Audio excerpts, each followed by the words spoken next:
Welcome to the Veterans Psychedelic Discourse. We are a group that advocates for safe and responsible exploration of mental health treatments. This is not a platform for the solicitation of illegal substances.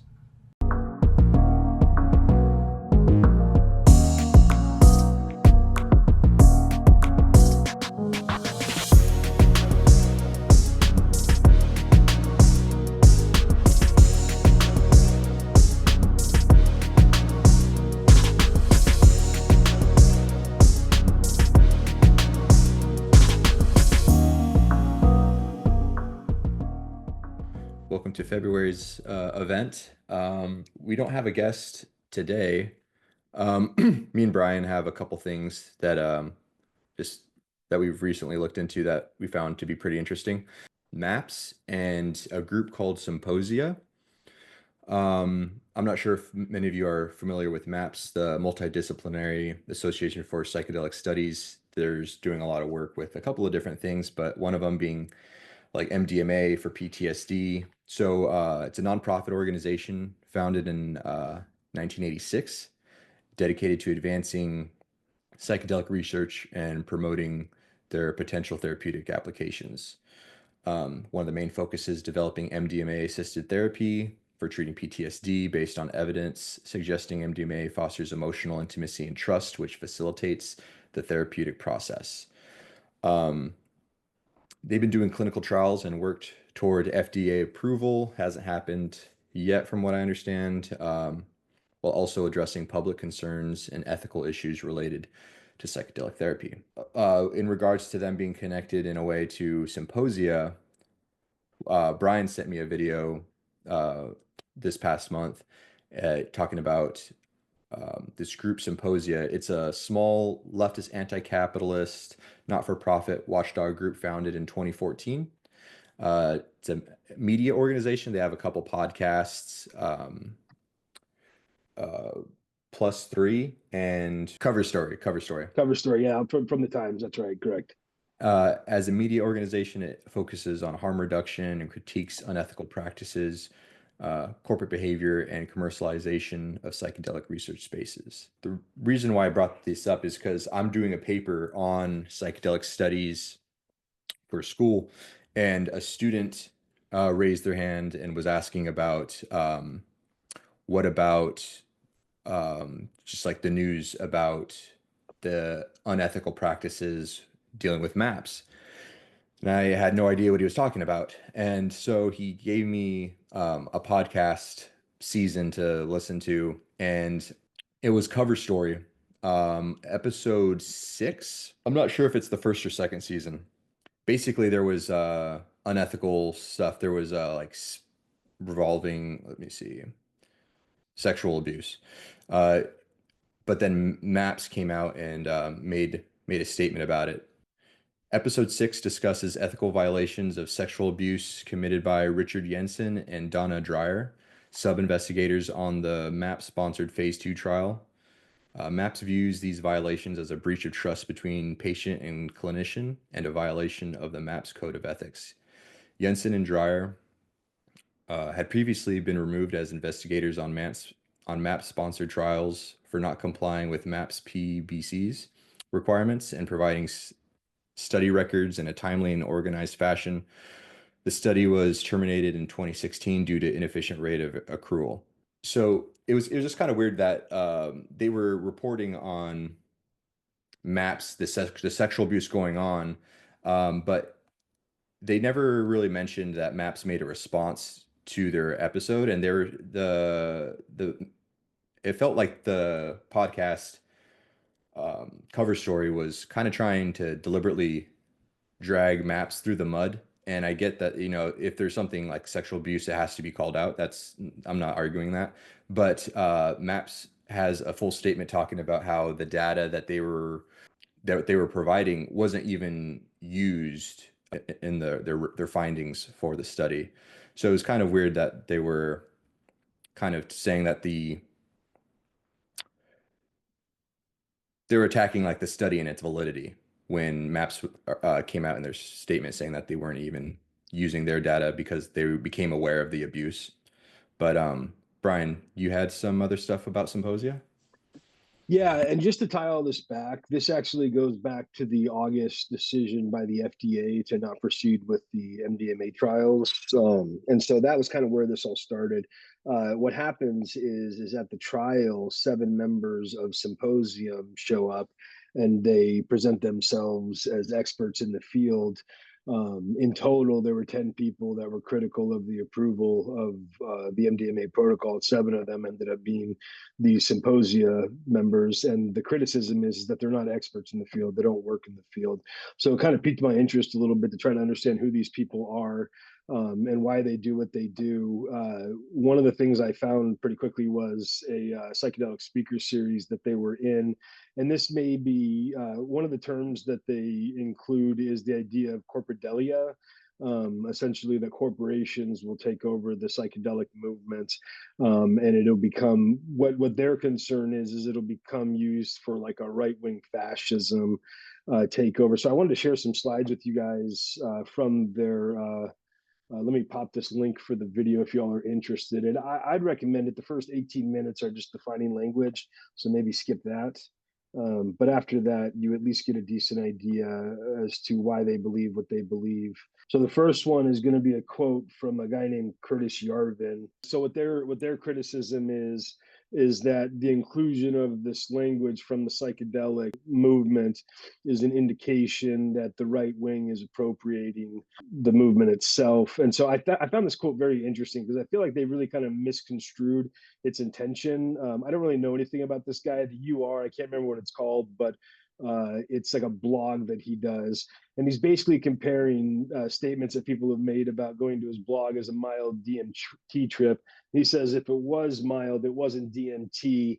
And then he makes this really interesting observation. I thought it was a pretty good critique. He says, we know about red pills. Many claim to sell them. You can go, for example, to any bookstore and ask the guy behind the counter for some Noam Chomsky. What you'll get is blue pills soaked in red dye #3. I thought that was a pretty witty perspective about how you're kind of fed mainstream thought as though it was some kind of a radical perspective. And then the red dye 3, obviously, we know that's a cancer causing agent now. So ultimately, it's something that'll kill you. They perceive this as an indication, like I was saying, that the actual movement is kind of being hijacked by the right wing. I felt like that was probably a bit overcritical. And I thought if you go back and watch, it's about 106 when they start talking about it. I feel like they really misconstrued what the intention of this quote was. And we're really just hyper focused on the fact that there was any language involving psychedelics at all. So I don't know, that to me just struck me right off the bat. I've got another the next thing they do is they move on to criticizing Peter Thiel's involvement in the psychedelic movement. And this is something I actually would side with them on. They have a company called Palantir. I think ultimately it's going to move us into what will be known as surveillance capitalism. While we're afforded civil rights by our government, companies don't have that same obligation. In fact, we sign terms of services that basically sign away a lot of our civil rights in order to conduct business with them or use their services. So I thought that this was kind of interesting, just her critique of Thiel and his involvement in the psychedelic movements. One that I would say it has a potential to be somewhat accurate. So in that regard, I would agree that maybe they're onto something, particularly when you have like these like pretty far right wing guys.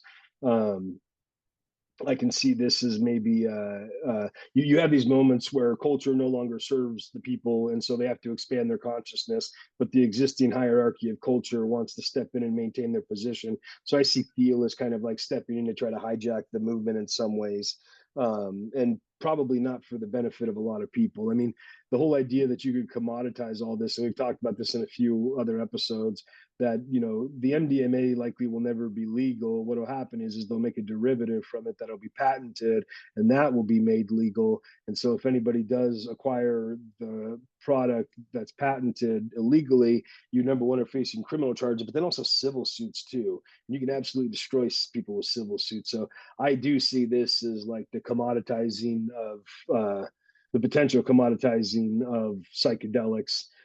So in that regard, I would say that they do have something of a valid criticism. And then I want to share with you guys their last slide from the video where they share their conclusions.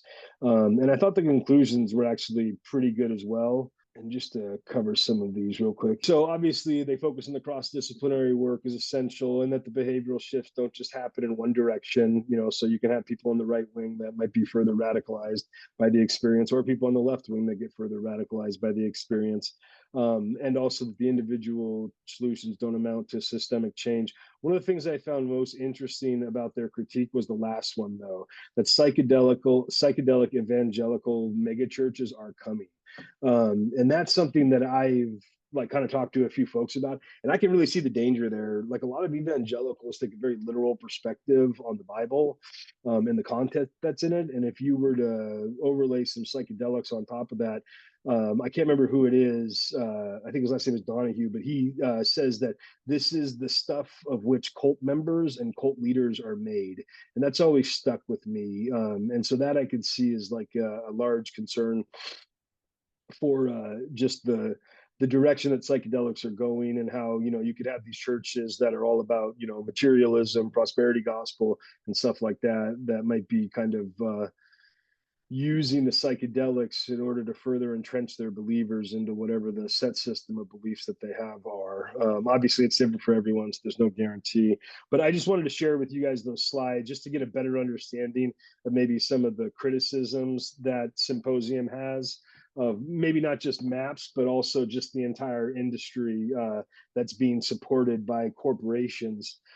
As far as the violations that they were talking about, this is the case of Megan Busan. She participated in a MAPS clinical trial, and then she alleged sexual abuse by her therapist, Dr. Richard Jensen, under the guise of therapy. One of the things they criticized them for was that after they took the footage of the therapy sessions, no one actually reviewed any of the video footage until after the complaint had been made. And when they did review it, they could see that Jensen and his wife were both spooning with the client who was alleging sexual abuse. I guess this actually went a step further. She moved out to a house with them, and that was where the sexual to use the exact language, I think the relationship became sexual. So there's a little bit going on here that's outside of maybe MAPS. Maybe the introduction was brought through MAPS, but like Alex was saying, MAPS came up with their own response and then also offered to pay 15K to cover treatment until the civil suit was resolved. As far as Symposium's criticism of MAPS, there's also an element of the fact that they have a for-profit wing to them, the Lycos Therapeutics. They're claiming that there's like and this goes back to the kind of the mega church and what some of the concerns are there, that it's essentially creating a cult-like following that they allege perpetuates white supremacy, capitalism, and imperialism that enable abuse and coercive control. One of the things I found was really interesting was like I like politics a lot. There's a book called Rules for Radicals by a guy named Saul Alinsky that I read a while ago, and a lot of what they're doing really seems to match a lot of the Alinsky approach to addressing conflict, but within like the confines of the system. So they're kind of taking like a win at all costs kind of approach. They're using the mechanisms of the system, i.e., the FDA approval board, in order to torpedo any potential forward progress into therapeutics that might be funded by corporations. But I think the unfortunate result of that is we do live in a society where a lot of the fundings, particularly for therapeutics like medicine, do come from or require approval from organizations like the FDA. And that's a pay for play kind of system. You need to have the money in order to get any of the authorization or approval for any of it. So I feel like we're kind of in a double bind, just given the nature of our economy and the way that our government has chosen to structure its approval for medicine. It almost seems like you need to have a pretty large financier backing everything. Um, we talked about this briefly, but one of the big criticisms for Symposia was the presentation they made at the FDA. Like I said, they all presented themselves to be experts in the field, and none of them appear to have any experience in the field. The main lady, Nessie Deveneaux, she is a professor at Johns Hopkins and works for a writing laboratory. She self-described as a member of the psychedelic bioethics field. But outside of that, it doesn't seem like there's any real connection with expertise other than perhaps maybe like an enthusiasm or interest in the field itself. There's also a claim that veterans are exploiting excuse me, that Lycos is exploiting veterans as well.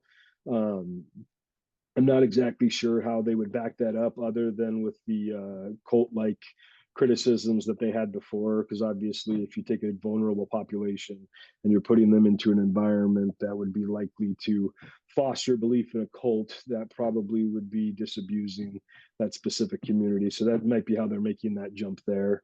Once they got the FDA approval, they went out of their way to celebrate the fact that they were responsible for shuttling scuttling the process. So I think they definitely see themselves as major players. They've also managed to get themselves banned from from a lot of the psychedelic conferences around the U.S. too. So they seem pretty well known regarding the overall community.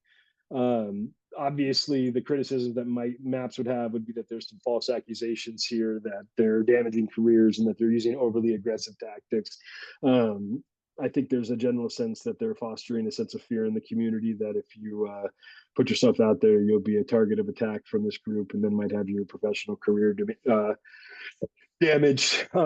As far as the group goes internally, they actually had a member of their group leave and start a for-profit company. I can't recall the name of it, but they're obviously dealing with their own internal issues as far as trying to move forward in what I would see as like a bit of a corporate jungle when it comes to trying to get any of this stuff approved. I struggle to understand how you'd be able to accomplish that without corporate input. Just given what we talked about like the structure of the FDA, how approval happens, and how much money is required to even jumpstart the approval process. Um, so I think the overall point that Symposia is trying to make is that there's a high degree of potential damage that could come from the commercialization of psychedelics. Part of me leans towards the idea that they just don't like the outcomes that some people are having on psychedelics. It's like some people get the notion in their head that democracy is the belief system that they like. And really, democracy is just representative of the people's beliefs, what they want, how they want power to be vested. So I wonder if some of this might just be an ideological divide wherein they're seeing a movement leave one sphere, the left, and now it's showing up. Arguably, I would say that she's right that the psychedelic movement is showing up in the right wing, and so this might just be some kind of dissident response to something that's naturally evolving and spreading across more than one political uh, realm or field. So overall, that's my perspective on what's going on. It seems like you have like a very staunchly ideological group that's managed to put themselves squarely in between FDA approval and access to these therapeutics to the general population. We've stated what their reasons are. I guess it's kind of up for everybody to decide what your perspective is on it. But overall, I think it really does highlight that there are some intense tensions in the psychedelic field, and that you do have some pretty strong ideological divides as far as how it ought to be and how it actually is. And it seems like the how it ought to be crowd is willing to take the progress of the how it actually is for the sake of how it ought to be. So I was actually curious for you guys. I'm wondering, like, how do you guys see this balance taking place? Because obviously, you don't want everything to be commoditized. You leave this in the hands of corporations long enough, and they'll figure out how to strip these uh, entheogens down to synthetics that offer no spiritual experience or trip, but just give you like the antidepressant effect and the serotonin effect for a few months. And so I'm just wondering if there's any thoughts on how to balance out that reality that we're kind of living in right now, because it seems to be like a big thing that's holding us back. Have you seen people like right wing even really talking about psychedelics that much? Yeah. Yeah, I would say that that's pretty popular. It's getting popular on the right wing side. To what degree, I don't know. But, I mean, like I said, Thiel's a big fan of it. Musk is a big fan of it. I think when you've got people at the top that are doing it, and everything just kind of trickles down. And I'm not saying there's anything wrong with that either. Like I said, there's an ideological divide. and it can be really hard to let go of your preconceived notions of who should be using something and for what purposes. But I just thought it was interesting. I mean, my big thing would just be the corporate influence, just trying to use this to maximize profits rather than helping individuals live lives that are meaningful and satisfying. You know. First time here. Thanks for the space. Interesting topic. I really appreciate the background on MAPS. I had heard about the FDA. Yeah, I'd heard about the MAPS decision not to move forward with clinical, live clinical trials or whatever, a broader clinical trial. Um, I think it goes to phase, I don't know all the phases, 1, 2, 3, whatever it is. And so MAPS had made it through the first initial phases. So it's unfortunate the way it landed. Really interesting because I just hadn't heard more about the decision or really looked into it. So I think it shows how vulnerable the process is. If a group of folks can just kind of come in and say, hey, we're so and so and we don't like it. And FDA really just takes it at face value. And then you find out they maybe have a little bit different agenda and maybe not quite as qualified. And so that's very interesting. I hadn't heard that group.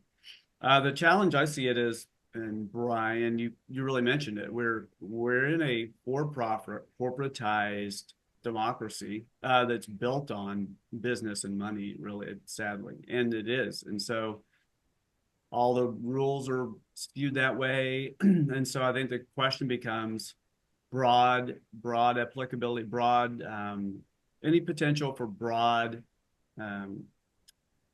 what's the word I'm looking for? Broad Abuse. yeah, no, what broad, if you really want to maximize this to the most people and get access to the most people, you're going to have to go through the process we have. And so that's the problem. And then so the downside is if we don't, so we keep scuttling that process to move forward, because I totally agree. Corporate America will look at anything they can do to try to make money off things. And so this would be part of that. They would just look at it as another business vehicle, most of them, rather than any sort of service to anyone or help or benefit to anybody. And so I think the concern would be if we continue scuttling, moving it through any accepted or really authorized channels, that it kind of remains what it is, which is giving access to some folks, but not to a lot. And so that's, to me, the kind of challenge between the two.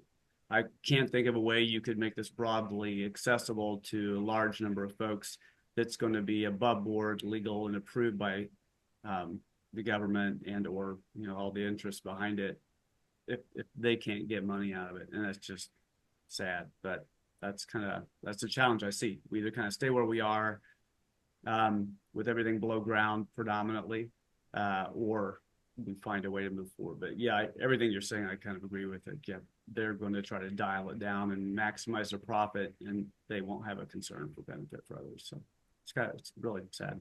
That's all I got. Thanks. I'm Joanna. I'm based in Portland right now, and I'm building a spiritual marketplace. And how I see this is I don't quite understand like the psychedelic problems, but that's why I kind of joined this group from Meetup to learn more about how people are using it, how vets are using it, and be able to connect all of this towards the spiritual healers.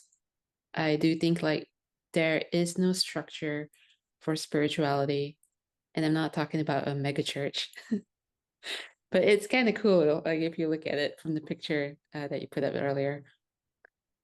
But I think that if the way America works is that everything needs to be a system, right? If the people are part of that system and the right people are part of that system, I think the usage of psychedelics can get to the right hands. So I think like I probably need to study more about this and be part of this group a little bit more to know how things are done.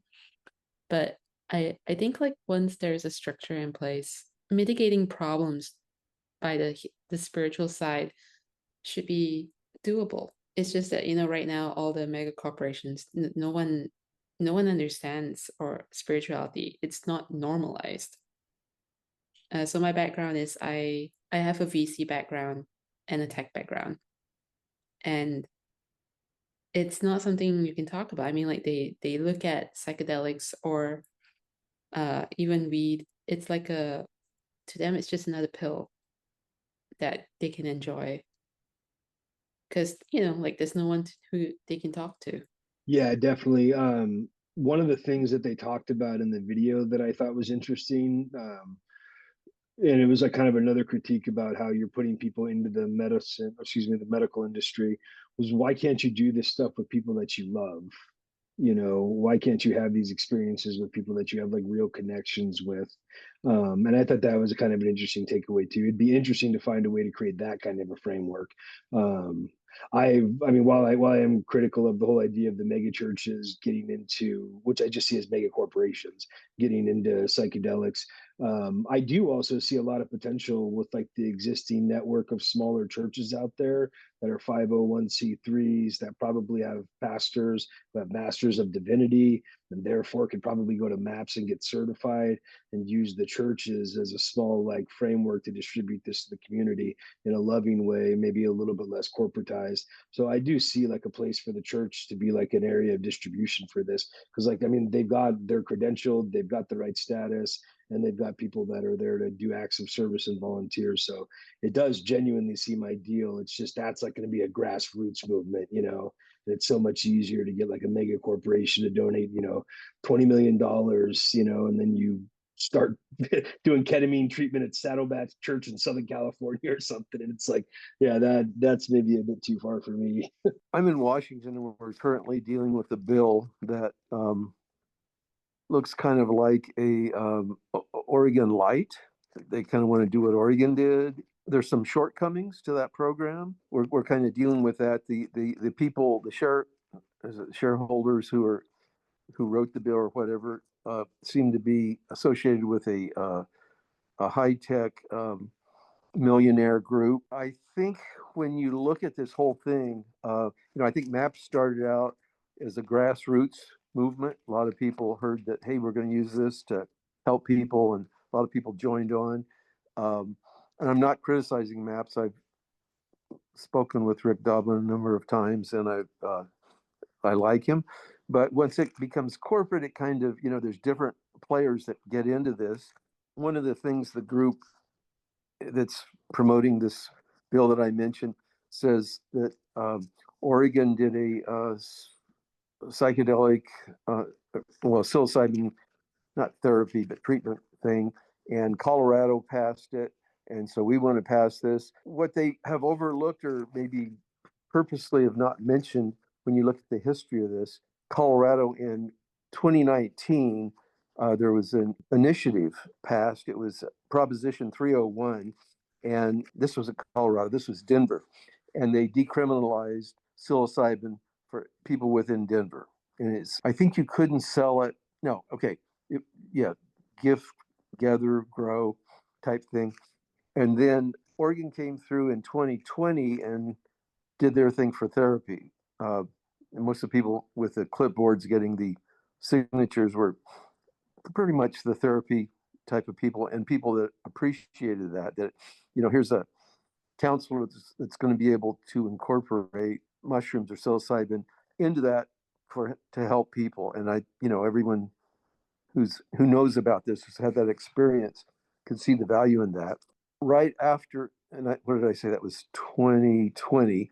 And then in 2022, Colorado, I think it was not proposition, it was initiative again, 122, was for the whole state of Colorado to decriminalize, or as I was told by a person involved with that, it's actually legalized in Colorado. So anyone over 21 in Colorado can grow, gift, they just can't sell it. So there's a lot of people that, another friend of mine that was involved with the original initiative says, I've just been growing this and giving it away.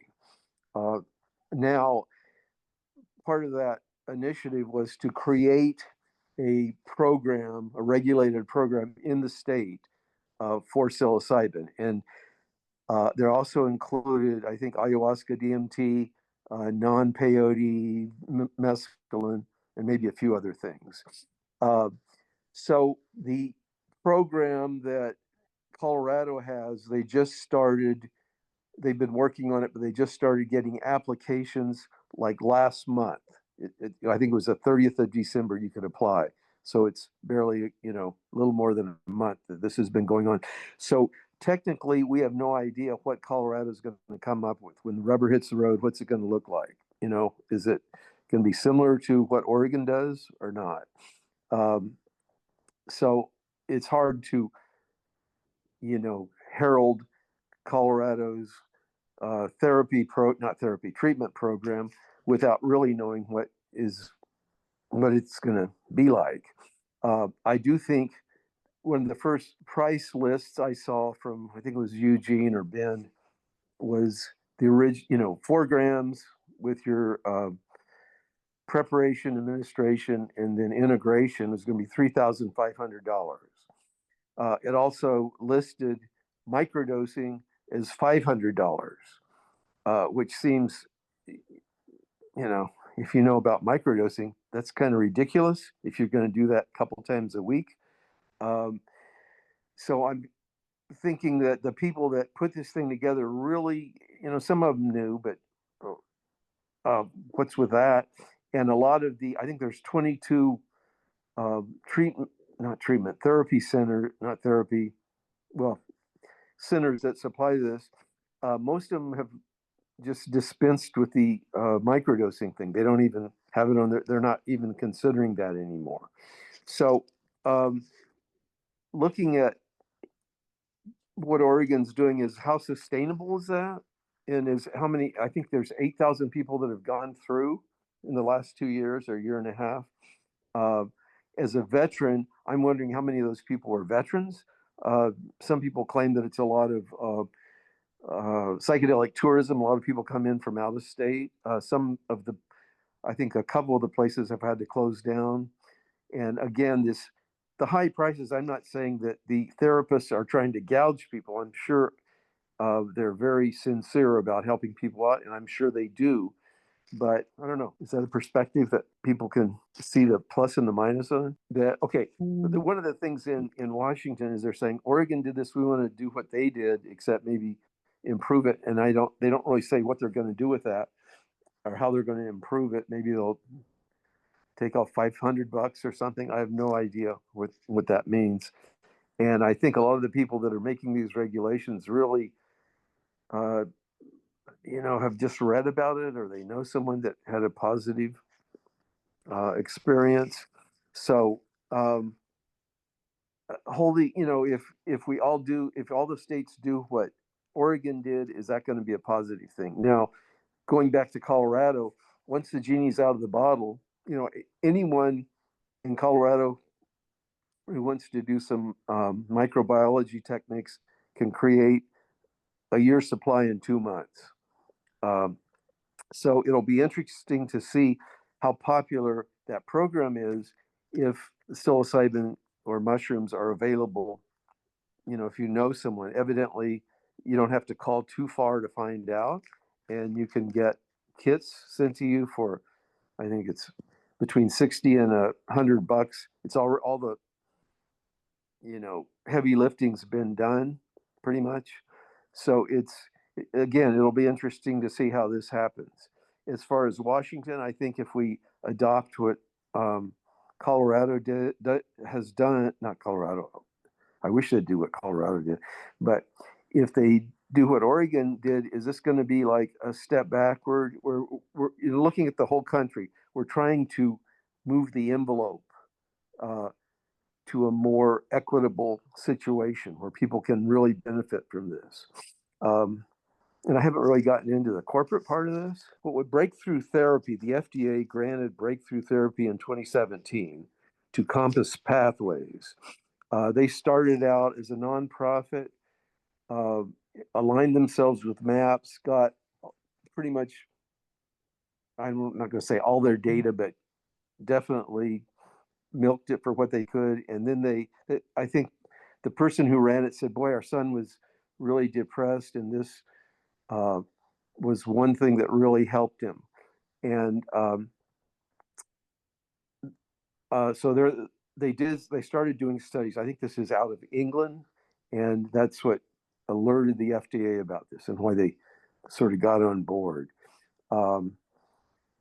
There's one of the people that is promoting this is a guy named George Goldman, and the they originally were going to use, I think, just psilocybin from mushrooms. They developed an analog that they actually patented, and there are some people that question this.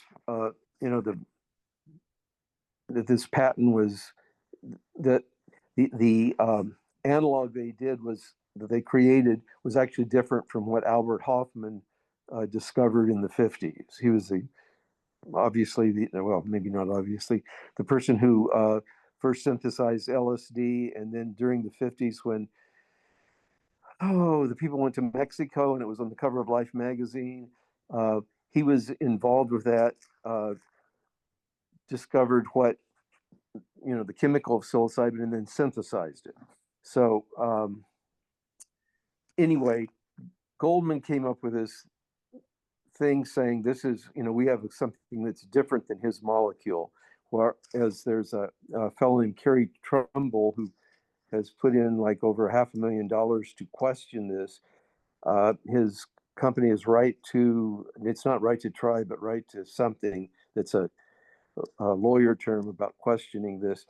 And they actually lost, but evidently they've got it so narrowed down that Goldman really isn't going to have control over the natural psilocybin mushroom, even though they claim that they've invented something different. So again, it looks like there is a big corporate push to not so much get into this only, but try to control it. And real quickly, I'm so sorry to stop you. Are you saying Yeah. Goldman Sachs? No, George Goldman. Okay, And my apologies. I was Yeah. Okay. If you Vice News, they have a 30-minute program, maybe 30 minutes, where a woman goes and interviews George Goldman, and his wife is a Russian physician who I think practiced in the U.S., and they're the ones promoting this. I think if you look at some of their promotions, it's like, we have this totally under control, no one else can touch it. And that seemed to be where they originally were coming from. At the MAPS conference in 23, Compass Pathways wasn't even there. So you'd think that if this is a wonderful thing, I mean, how come they weren't represented? So I do see a big, if the corporate people can get in on this, they will. A lot of the analogs that they're trying to do is create something that people can take and just have. They wouldn't have this, however you describe the psychedelic experience, but having something within an hour, and then they can leave, and they can get a lot more people in that way if they create this pill without the, 8 to, and then if you LSD's 12 hours or whatever, mescaline, etc. So they're trying to create something that they can sell that, isn't the original, like Joanna said, the spiritual experience that you get out of this when your ego is gone and all the boundaries are gone, stuff like that. So there's a website called Psychedelic Finance, and you can go there and look at all the different companies that are, getting venture capitalists to put in tons of money to support these. And the question is, will the FDA ever approve mushrooms? And it can't be controlled. So how are they going to okay that? So At the end of the Trump term, maybe there's no more FDA. or maybe Kennedy will control that. I don't know. Yeah, that when you look what's happened in the last 2 weeks in this country, it's like anything could be possible. So one of the things when you do have a psychedelic experience, you can see both sides of a coin has two sides, and you can kind of see that both exist at once sometimes. So anyway, a lot of other things that are pointing in this direction. Peter Thiel and a guy named Christian Augermeyer created a Thai corporation, and they definitely this Christian Augermeyer had never done even alcohol before and tried it, and he said, "Oh, I see how this is going to work, and it's got to be through this corporate thing and control." And anyway, as I said, the fact that Colorado, you can go there now, and I'm not encouraging people to do something illegal, but in Colorado, it's not illegal to do that as long as no money's exchanged. But we were there last summer and saw a sign that talked about this, and went in, and there was a physician who said, you pay for the consultation, but the microdosing or the large amount for your spiritual experience is free. But you just, so they're working it out there in Colorado. And I think everyone kind of doesn't want to not everyone, but all the states that are considering this for veterans and everything, they just, they don't want to go there, it seems like. Everyone talks about, oh, we don't want it to be recreational, That's like, you've got to be in a, defined room with a bed and go through this whole procedure. The part of the problem with Oregon is that the fees that they charge for licensure, the people that have this center pay $10,000 per year for their licensing. The people that are the facilitators who've had to pay, I've heard, $8,000 for a 6-month course. I think Intertrek is one of the main people that started that in Oregon. And then on top of that, they pay $2,000 a year. Most physicians and lawyers don't even pay $500 to be licensed, have that license in the state. So anyway, I'll stop here. Yeah, I think I saw, I don't want to speak out of turn, but I do believe I saw something that for veterans that are getting that licensure, it's 50% off. It's like it's 1,000. It's still a lot, but Is that the licensing, or is that the course that you take to be certified as a facilitator? Oh, that's the annual. That's the annual registration. Yeah, license. Stay registered. I like that you brought up the FDA because we've covered like the poor, behavior of corporations. I think it's really important to remember that corporations are like bound by their fiduciary duty to provide for their stakeholders. So they will always have a profit motive that exceeds like the gain of anyone but their stakeholders. One of the things that I think is interesting is you sent me a email guy, and it was about some changes to Oregon's law, and I guess they're ending the residency requirement for ownership in Oregon, which I actually see this as kind of a potential boon for the industry by allowing like interstate money to come in and people to finance without having necessarily be a resident of Oregon. It's obviously going to remove it from its grassroots origins, but this is where you might see a little bit more widespread funding. But then you end up with the problem where you just have like these established players that are incredibly well funded, and it turns into like kind of a monopolistic environment. And all of a sudden, you've got like a monopoly on psychedelics. Like, who would have seen that coming? Yeah.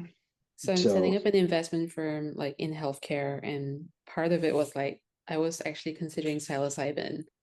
And I spoke to a couple of investors about it, and like LPs, and everybody's just like they don't really see the idea of the lack of ego or the mental health initiative. They just see like this is the boom of the next weed movement. Mm-hmm. This is like another situation where it's going to be on the federal level. They're going to approve weed, like they want to jump in on it, and they just want to make lots of money and then get out. Yeah. So yeah. We were talking about this a few years ago, how this feels like it's like California in the late 90s, early 2000s, when weed was about to get legalized. It's like a lot's happening, but it's still going to take a lot more time for this to get turned into anything that's like really functionally effective. I think up until like 2015, you needed doctor's prescriptions in California. So even like 15 years after the legislative changes, it took quite a bit of time for it to turn into something that would be recreational. Um, yeah, what you were saying, Guy, about the prohibitive costs, that's what I keep going back to. It's like, I just don't see how this framework works, because once you have one experience, like the cat's kind of out of the bag, and now you can replicate it in your own way. And I go back to what we were saying, like, what's wrong with doing this with people that you love? I think in general, if people have the opportunity to do this with people that they know and they care about, they'll jump at that, as long as they have a little bit of experience doing this in like a therapeutic setting previously, or maybe even not. Just the interest of having people that they care about be there to support them will be enough to get them over that hurdle. But yeah, I think the other thing that they mentioned in there is that they're in the article you sent me, is that they're going to start having taxpayers subsidize some of the cost of the services. So between the outside money coming in and taxpayers potentially subsidizing the overall cost, and I think that that's going to be like a good indication of potential growth in the future. So yeah, Well, I I see. think that article is saying that it's unsustainable. The industry is not creating enough money to support this, and they're going to have to rely on taxpayer dollars uh, for the next couple of years at least, until maybe things will change. I don't know if the price will go down and they'll change the cost of that, and also the uh, external corporations coming in. I think originally the Oregon bill said something like you've got 2 years to get this on the road, and then after that, other people could come in from out of the state. So that has passed already, or it's getting close to being passed. The time has ended for that stipulation. So again, like I said, Colorado's a whole different story than what Oregon has. Even though Oregon, didn't they decriminalize all drugs, and then you ended up with fentanyl and all the addictive stuff, and then they had to pass another law to bring that back.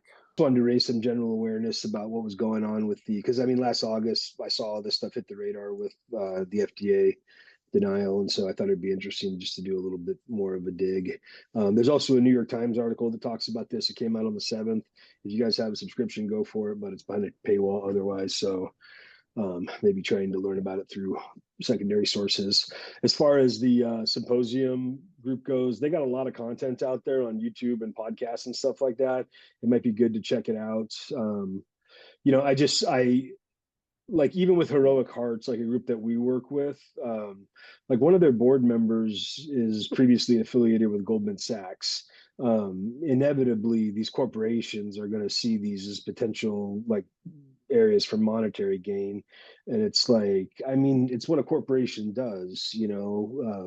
I think it's up to us in order to kind of like utilize the help we can get, but maintaining the space that we need, because everything just comes down to a compromise. And so, I mean, we definitely have the numbers, as long as we can make it real clear what we want, rather than just going along with kind of what we're told. I think that's maybe the one thing that concerns me about maybe the right wing psychedelic movement, is you have guys like Elon Musk who like says he can do ketamine for days, and he talks about how he works like 80 hours a week, which I don't believe at all. But they create this like perspective where you have like these superhumans who are out there and they're successful because they claim to do this, that, and the other thing, but then they're also pitching psychedelics.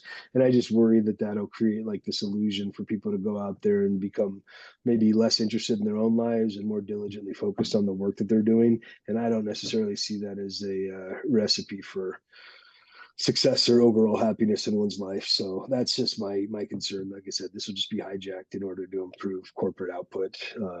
Marcus, I can't remember his last name, but this is actually a push that they're doing. They're trying to go to employers and explain to them how much more beneficial it is to send your employees off to go do ketamine therapy rather than having them take like 6 weeks off of work because they're burned out. So this is already kind of a strategy that's being applied on the corporate level to try to bring in employers and help them see the value of psychedelics. But it goes back to what I was saying before, the value of psychedelics in regard to maybe remotivating your employees. So I don't know. I mean, for me, it's all about living a life that's satisfying and has meaning. Everybody's a little bit different, but however you get there, I guess. That wasn't Marcus Capone with vets. Yeah, that's what it was, Capone. Okay. Yeah. They've sent over 1,000 vets as Veterans Exploring Treatment Solutions in Texas, and they've sent over 1,000 people to Mexico to get ibogaine, followed by the toad, 15 minutes with the toad venom. And I haven't heard that they're using psilocybin, and I was told that these special operation guys with multiple deployments definitely aren't into getting stoned on weed. But so I don't know if there's a split with that. They definitely have a lot of corporate support as far as being able to help veterans that need it. No, I don't. And I'm not sure what's going on in Colorado. I contacted a few veterans there that there's one group that sells what they, functional mushrooms, I guess, turkey tail, etc., so they can supply veterans with microdose treatments. A couple of Marines that I ran into, but I was telling them that you guys are the forward operating post that for the whole country, so you guys should organize and form a network, and so veterans can come in there and get stuff at a reasonable rate. But it doesn't seem like that's necessarily going on. Although if you went to the Denver Psychedelic Society, in 10 minutes you could probably figure out, find someone that could give you a hand with that if you have, we're suffering as a veteran. Also, the bill in Oregon. Last year they had a bill that was 7 pages. It was something about nonprofits that work primarily for the benefit of veterans and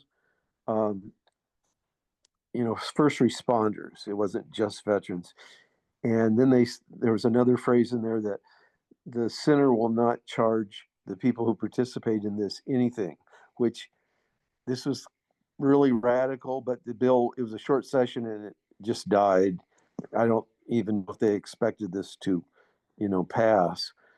But compared to last year's bill, and we were told that, next year we're going to continue with this.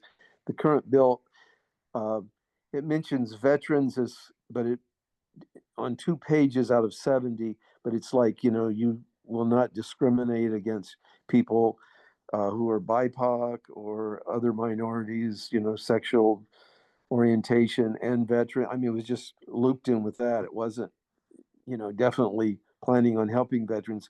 But if you go to their website, their opening page has pictures of veterans and they're really pushing this, which kind of burns me that they're, just using veterans who are suffering to create this, get this bill pushed.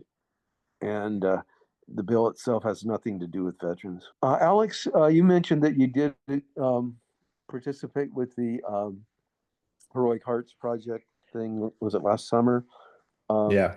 I'm just curious how many veterans are there for treatment, like, that benefited from this, that made a big difference in their life.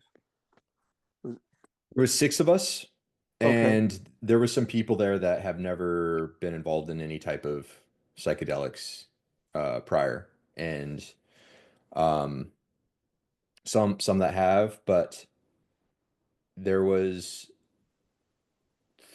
3 people that I remembered that were just sharing what they experienced, and I feel like they got a lot out of it. but yeah, they were great. As far as like the facilitators and the people that were involved in from Heroic Hearts, and the facility was ran by Intertrek, Okay. and everyone that was involved that we interacted with, everyone was awesome. Um, So the fee that was charged was much less than what you would get at a civilian facility or something like that. Can you tell me how much the charge was per person who is a veteran? they do, it was 500. It's based on, it's like a sliding scale of what you could do. Some people, you know, fly out from other states or drive. It was, the lowest was 500. I believe if now, I think they lowered it to three. I could be wrong, but I think they did uh, lower it to 300. Okay. But that was for 5 days total. We got to an Airbnb that was, it was very nice. They catered for all of our meals, and it was really good food. And we'd wake up in the morning and do like yoga. We had some meditation, mindful stuff. We did some journaling. Um, 2 of the days were back to back uh, ceremonies. And while we were there, they gave us an initial amount with some ginger tea for our stomach. After maybe like an hour or so, they asked if we wanted like a booster, like a little bit extra to based on just how we were taking to the trip, the ceremony. 2 days of that, a day of like reflection, and then on the fifth day, we took off around noon back home. So, um, I would recommend it. If anyone's able to pay that and do the 5 days with Heroic Hearts, I would definitely um, advise to give it a shot because it was it was great on all fronts. I would definitely recommend it. Are they still doing those every month? I think that they were talking about that they were having them every other month, Okay, got you. and I think they're between in Portland or Bend. But yeah, So as someone who was, you know, no, I don't want to say a patient, but you were definitely on the receiving side of that. You felt that it was handled very professionally and with a lot of compassion and got a lot out of it. yes. Okay. Would you, and I would guess that you'd had some of these experiences before. Do you think that Mhm.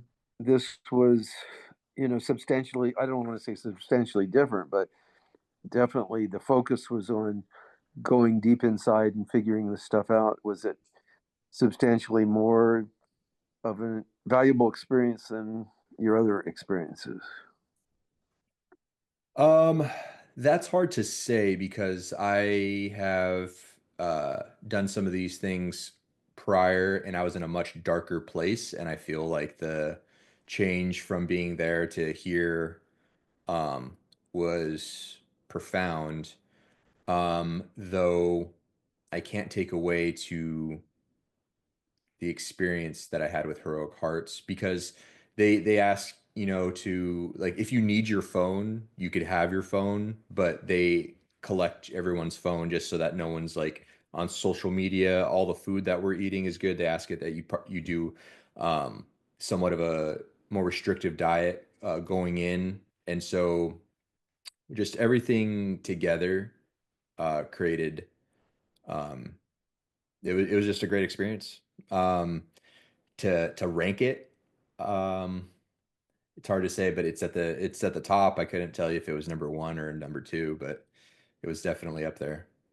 Well, that's great. And I'm not against people having a framework to do this in, but, um, definitely don't want some corporate organization to come in and make gazillions off of it.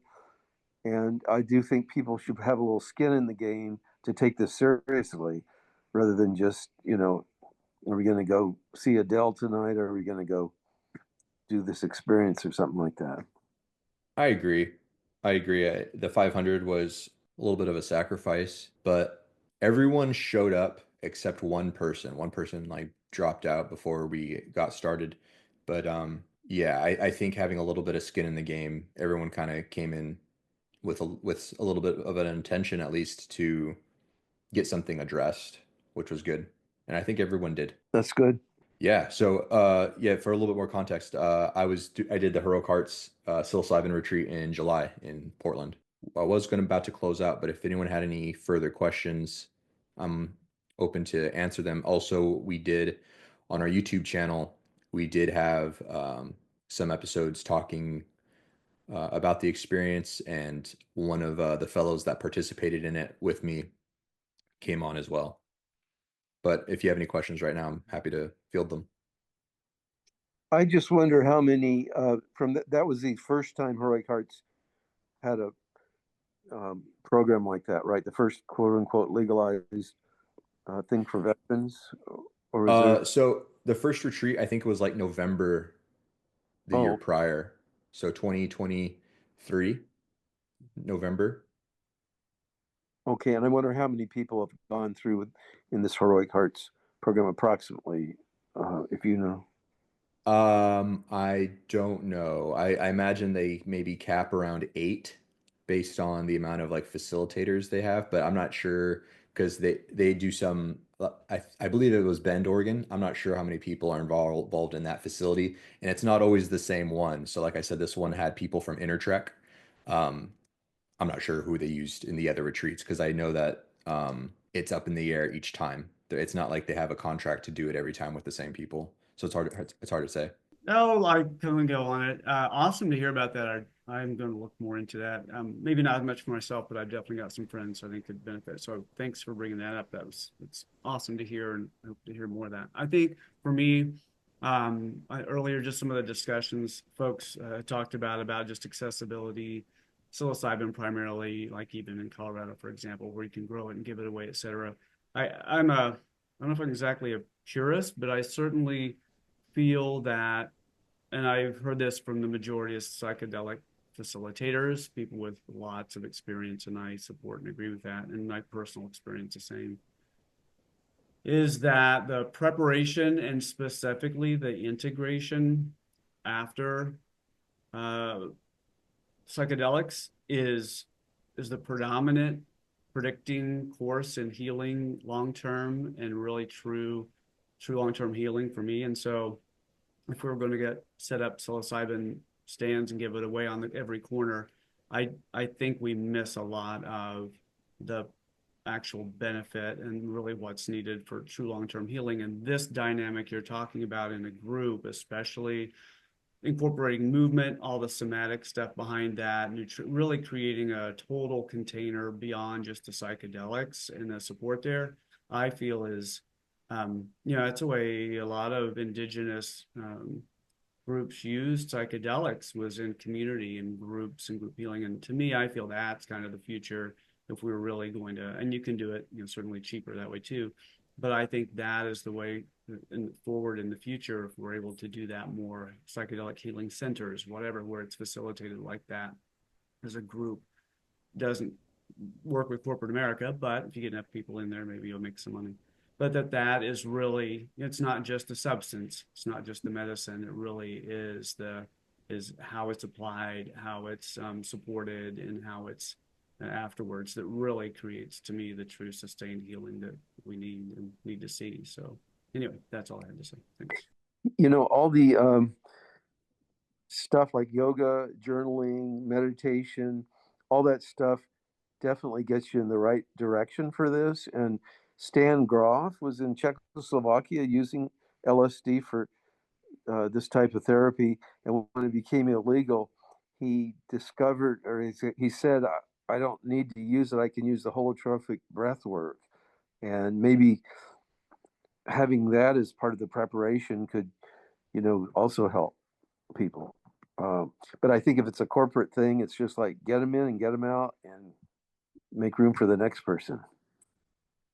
Yeah, Unfortunately. no, right. Just trying to maximize people served just for the flow of cash sake. But Brad, yeah, the whole skin in the game, I agree with you as far as like if it was just available on every corner, then people won't really appreciate what it is or what it offers, and then it kind of becomes an easy. It becomes much easier to like exploit, and then you're losing a lot of the point of it. So yeah, I definitely appreciate what Heroic Hearts is doing in vets. I haven't done anything with vets, but it seems like Heroic Hearts is at least putting an effort into making the barrier to access as low as possible while keeping people in a position to take it seriously. So I appreciate that. I mean, if someone's really in a bad spot and you know, their loved ones are definitely aware of the situation, I'm sure there'd be people that are willing to help throw in to help make that happen. It's not too over the top. So yeah, I think there's it's weird what we're going into, especially with the idea of psychedelic like involved in mega churches. I have no idea what the heck to expect out of something like that. Though I know that Heroic Hearts is trying to, especially with like being available in Portland, they were talking about they're accepting applications for people like throughout the United States to be able to come and participate, but they're trying to prioritize people that are from like the Portland area, Southern Oregon, just so that when they leave and leave the retreat, there's able to have that sense of community, and so people could still like get together and just continue the path that they find themselves on after the retreat. But yeah, it's an interesting time. It's definitely not boring time to be alive right now. So I'm interested at what comes of all this. One of the things that seems to me that they're kind of ignoring is the microdose aspect of it. And if that, I work with a group that helps veterans, and definitely starting on the microdose, you know, working with counselors. A lot of veterans already have counselors with the VA, but the VA's hands are tied because they can't, because this is an illegal substance. And I imagine that the last group that you know gets on board with this will be the VA, just because of the government's regulations on this. Even though I know they're doing research in two places in the country with that right now. Um, but maybe microdosing should be freely available. I don't know. Yeah, I don't know what to make of. Yeah, microdosing's been helpful, but yeah, I hear a lot of people say that they don't like it. Anybody have an experience with the positive or negative as far as microdosing? Yeah, I've had positive experience with it. My macrodosing has been challenging. It's medicine. It's healing medicine. It's like taking a scalpel in there to open things up. I mean, I don't expect it to be fun, and at least for me, it's never been like, whoo, pretty pink dragons, and I'm just floating. It's no, it's rough stuff. But microdosing for me has been the opposite, and has created some kind of elevated mood and intentionality and focus, and it's very subclinical, sub psychedelic, all that sort of stuff. So I don't notice anything. But I just notice after a while, I'll think, wow, I'm laughing more, or I'm doing this, or I'm that. It kind of fades in like you would hope.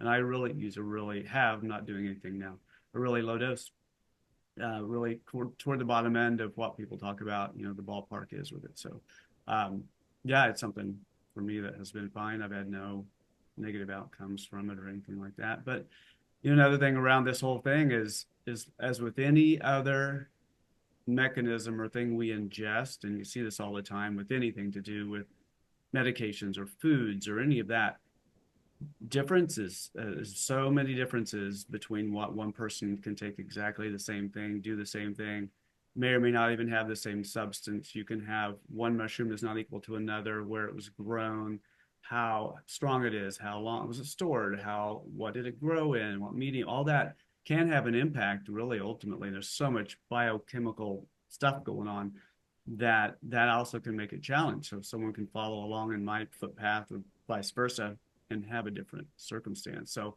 I think so long as sometimes we get away from, if I do this thing, then I'll get this from it, you know, do this, I'm going to get that. Sometimes I think that sets us up for challenges. And so exploring, experimenting, I hear this all the time from most facilitators and other people, is like, we have to be willing to kind of find what works for us, find our happy spot, whether it's dosing or time or those sorts of things. And we all have to take some responsibility for it. And that's it. And so I've been fortunate enough to kind of find a happy spot for now. And doesn't mean it doesn't change tomorrow, but for me, it's been relatively decent. And I just do cycles off and on. And if I don't feel like I'm needing it, I don't do anything. So, and I'm just kind of one of those calm times now, and it's fine. So, yeah, that's all. Thanks. I've had a time or two where on a microdose, I thought, holy cow, I need to go lay down. Just, it wasn't anything like, 2 grams or anything like that, but it's just like, and I don't know if I was just in a more sensitive place for stuff that, I needed to not engage with other people and things like that. I just had to, go inside and see what's happening there. And I agree with Brad. The different strains of cubensis, there's some that are really strong and some that aren't. And when you're looking at the ones that grow in Cascadia, they're generally twice as strong as cubensis. Also, in the last 2 days, I heard that Paul Stamets has another book coming out on June 10th that's going to talk about hundreds of species and their habitats and how to grow them, create your own patch. So people who are interested, you can pre-order it. To the microdosing, I'm kind of on the same page with you, Brad. I feel that I don't often have a need to use it, though. Coming out of like just several years of taking SSRIs and whatnot, trying to like deal with what the VA would give me for depression.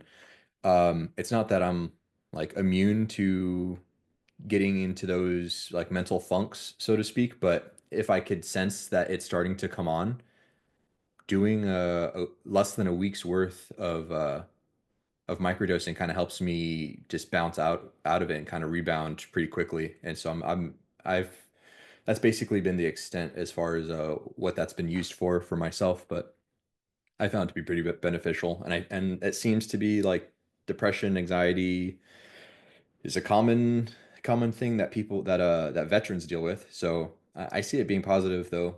Not everything works for everybody, so I kind of want to keep that caution. But I hear a lot of my friends that I talk to that are still like just kind of spread out throughout the United States, and they don't really have access to this stuff.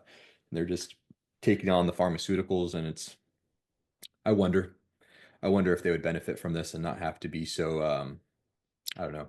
Uh you lose the highs as well as the lows, and you kind of just have like a flat affect, and it's a little bit of a bummer to see, but we're all trying to just figure out our way through this. But yeah. You end up glazed over without Yeah. too much emotional. Thanks everyone for coming through today. I thought this was a pretty good talk. If you're going to be watching this on YouTube and would like to join us live for a future show, feel free to visit our Meetup page, or we could check out our events calendar to see what we might have planned. We don't have a guest set up for next month, but yeah, thanks again for coming through. And we meet on the third Sunday of every month at 11, and we'll see you guys in March. Thanks.